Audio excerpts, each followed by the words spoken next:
পহেলা বৈশাখের বেশিরভাগ অনুষ্ঠান হয় ঢাকা দক্ষিণে। ঢাকা উত্তরে বর্ষবরণের অনুষ্ঠান হয় না বললেই চলে। এবার গুলশান বনানী বারিধারা উত্তরা অঞ্চলের শিল্পী ও নাগরিক সামাজিক উদ্যোগে ঢাকা উত্তরে আয়োজন করা হয়েছে নববর্ষের অনুষ্ঠান। অলিগলির হালখাতা নামে নববর্ষের অনুষ্ঠানটি শুরু হয়েছে গুলশান 2-এর বিচারপতি শাহাবুদ্দিন আহমেদ পার্কে।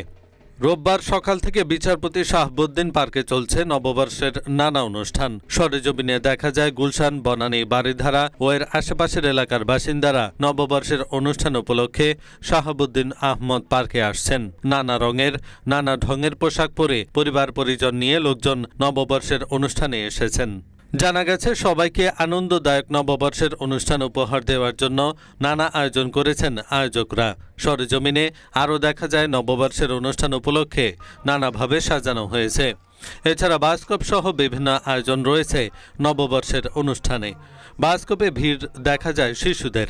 এছাড়া বড়দের জন্যও রয়েছে বিভিন্ন স্টল। বড়দের স্টলে বিক্রি হচ্ছে টি-শার্ট, গহনা ও বিভিন্ন চিত্রাঙ্কন। শিশুদের জন্য বিভিন্ন খেলাধুলার ব্যবস্থা রয়েছে। এসব আয়োজন উপভোগ করছেন আগত দর্শনার্থীরা। দর্শনার্থীরা পরিবার পরিজন নিয়ে এসব আয়োজন উপভোগ করছেন।